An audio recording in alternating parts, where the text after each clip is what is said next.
Hello दोस्तों, मैं अंशु कुमार। आज मैं अपने यूट्यूब चैनल में क्लास 10th के फिजिक्स का चैप्टर 1 यानी प्रकाश के परावर्तन एवं अपवर्तन का मस्ट वीवीआई ऑब्जेक्टिव क्वेश्चन लेकर के आया हूँ, जिसमें मैं आज चैप्टर फर्स्ट का सभी ऑब्जेक्टिव क्वेश्चन को काफ़ी अच्छे तरीके से डील करूँगा। तो प्लीज़ आप लोग इस वीडियो के अंत तक बने रहिएगा, क्योंकि ये सभी क्वेश्चन काफ़ी सिलेक्टेड क्वेश्चन है जो कि आपके बोर्ड एग्जाम क्लास 10th में डायरेक्ट पूछे जाते हैं।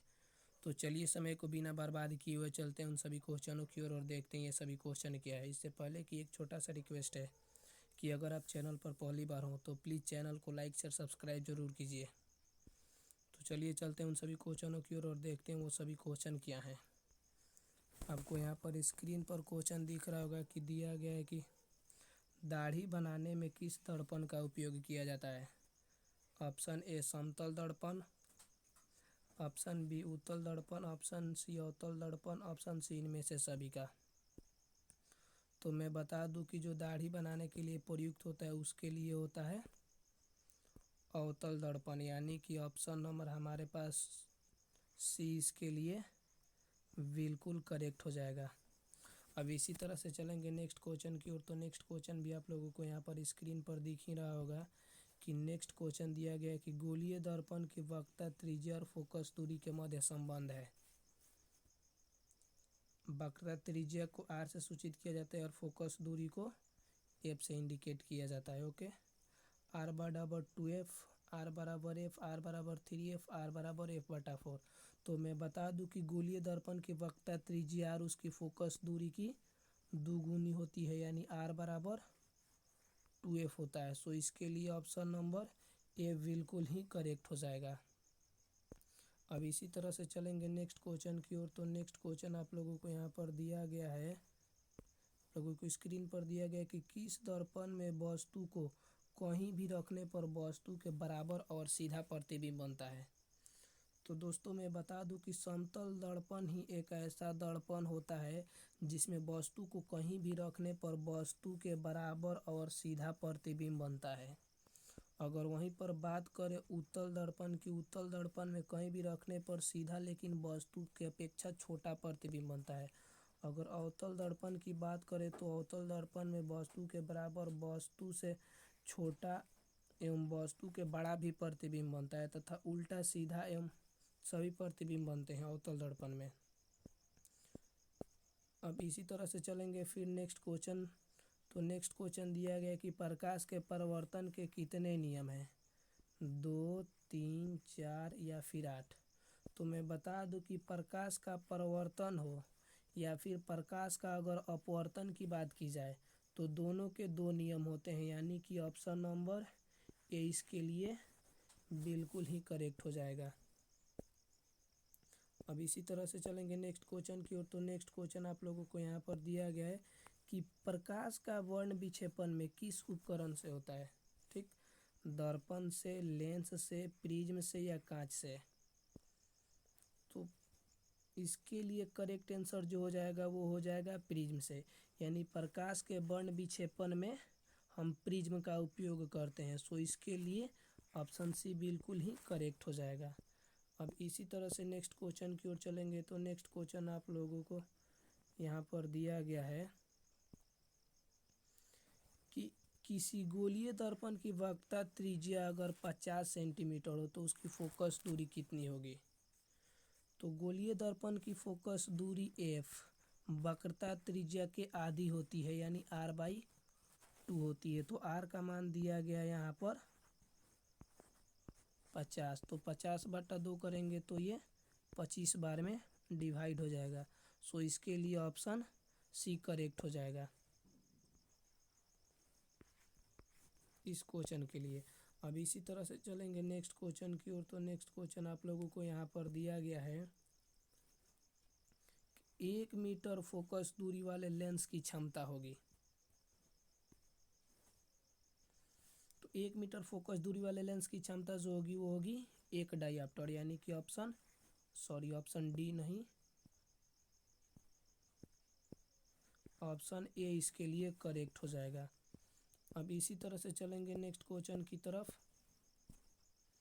तो आप लोगों को नेक्स्ट क्वेश्चन यहाँ पर दिया गया है कि प्रकाश का वेग न्यूनतम, अधिकतम नहीं, न्यूनतम यानी कम कहाँ होता है? तो प्रकाश का वेग न्यूनतम जो होगा इन सभी ऑप्शनों में हो जाएगा कांच में हो जाएगा, इन सभी ऑप्शनों के अनुसार। ओके, सो इसके लिए ऑप्शन डी बिल्कुल ही करेक्ट हो जाएगा। सबसे बेसी प्रकाश की चाल यानी अधिकतम प्रकाश की चाल होती है निर्वात में, उसके बाद होती है वायु में, उसके बाद जल में, उसके बाद कांच में सबसे कम होती है, और इसमें न्यूनतम पूछ रहा है तो इसके लिए ऑप्शन डी बिल्कुल ही करेक्ट होगा। अब इसी तरह से चलेंगे नेक्स्ट क्वेश्चन की ओर। तो नेक्स्ट क्वेश्चन दिया गया कि निम्न में किसका उपयोग लेंस बनाने में नहीं किया जाता है? तो मिट्टी का प्रयोग लेंस बनाने में नहीं किया जाता है, यानी कि option D is the right answer for this question. फिर नेक्स्ट क्वेश्चन की तरफ चलेंगे। तो नेक्स्ट क्वेश्चन आप लोगों को यहाँ पर दिया गया है कि काल्पनिक प्रतिबिंब होता है, ऑप्शन ए सीधा, ऑप्शन बी उल्टा, ऑप्शन सी कभी सीधा कभी उल्टा, ऑप्शन डी इनमें से कोई नहीं। तो मैं बता दूं कि काल्पनिक प्रतिबिंब हमेशा से सीधा होता है, यानी कि ऑप्शन ए इसके लिए करेक्ट हो जाएगा। अब इसी तरह से फिर चलेंगे नेक्स्ट क्वेश्चन की ओर। तो नेक्स्ट क्वेश्चन आप लोगों को यहाँ पर दिया गया है कि किस दर्पण में हमेशा सीधा और छोटा प्रतिबिंब बनता है? तो मैं पहले ही बता दिया था कि उत्तल दर्पण एक ऐसा दर्पण होता है जिसमें हमेशा सीधा और छोटा प्रतिबिंब बनता है। सो इसके लिए option A is the right answer. अब इसी तरह से चलेंगे नेक्स्ट क्वेश्चन की ओर। तो नेक्स्ट क्वेश्चन दिया गया कि किस दर्पण में वस्तु से बड़ा प्रतिबिंब बनता है? तो वस्तु से अगर कोई बड़ा बनाने वाला दर्पण प्रतिबिंब होता है तो वो होता है अवतल दर्पण, यानी अवतल दर्पण ही एक ऐसा दर्पण होता है जिसमें वस्तु की अपेक्षा बड़ा प्रतिबिंब बनता है। सो इसके लिए ऑप्शन बी करेक्ट हो जाएगा। अब इसी तरह से चलेंगे नेक्स्ट क्वेश्चन की ओर। तो नेक्स्ट क्वेश्चन आप लोगों को दिया गया है कि लेंस की क्षमता का एसआई मात्रक, option A dioptre, option B joule, option C watt, option D इनमें से कोई नहीं। तो लेंस की क्षमता का जो एसआई मात्रक होता है वो होता है डायोप्टर, यानी कि ऑप्शन ए करेक्ट हो जाएगा। अब फिर नेक्स्ट क्वेश्चन, ये काफ़ी वीवीआई क्वेश्चन है कि साइड मिरर के रूप में किस दर्पण का उपयोग किया जाता है? अवतल दर्पण, उत्तल दर्पण, समतल दर्पण, इनमें से कोई नहीं। तो साइड मिरर के रूप में प्रयुक्त किए जाने वाले दर्पण का नाम होता है उत्तल दर्पण, यानी कि ऑप्शन बी। साइड मिरर का अगर हिंदी नाम हम पूछे तो उसके लिए हो जाएगा पश्च दृश्य दर्पण। ओके, अब इसी तरह से फिर अगले क्वेश्चन की ओर चलेंगे। तो अगला क्वेश्चन आप सभी को दिख रहा होगा कि समतल दर्पण द्वारा बना प्रतिबिंब होता है, काल्पनिक वास्तविक दोनों या कोई नहीं। तो समतल दर्पण कुछ इस तरह से होता है। तो समतल दर्पण के द्वारा जो बना प्रतिबिंब होता है वो होता है हमेशा काल्पनिक, यानी कि ऑप्शन ए इसके लिए काफ़ी ही करेक्ट हो जाएगा। अब इसी तरह से फिर चलेंगे नेक्स्ट क्वेश्चन की ओर। तो नेक्स्ट क्वेश्चन दिया गया कि सरल सूक्ष्मदर्शी में किसका उपयोग किया जाता है? उत्तल दर्पण, उत्तल लेंस, समतल दर्पण, अवतल लेंस।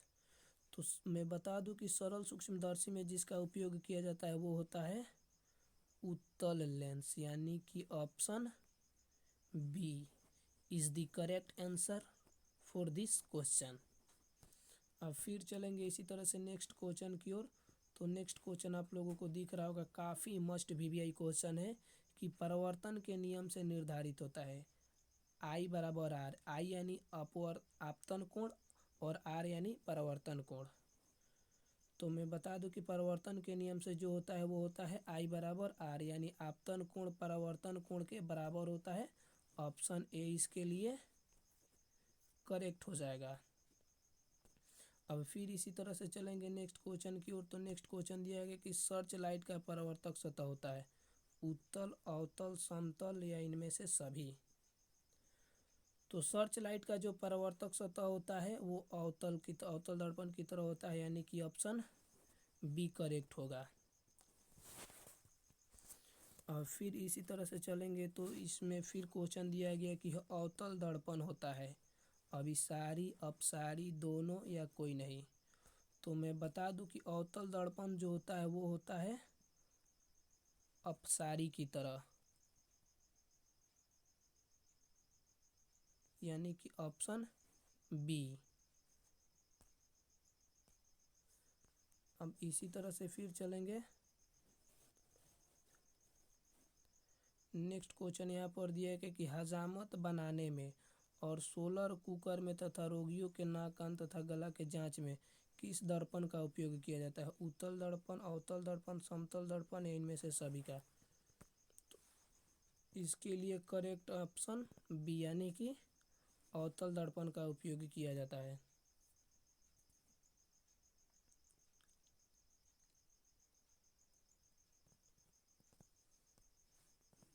सॉरी, अवतल दर्पण जो होता है वो होता है अभिसारी होता है, यानी कि अवतल दर्पण को अभिसारी दर्पण भी कहा जाता है। ऑप्शन ए होगा इसके लिए।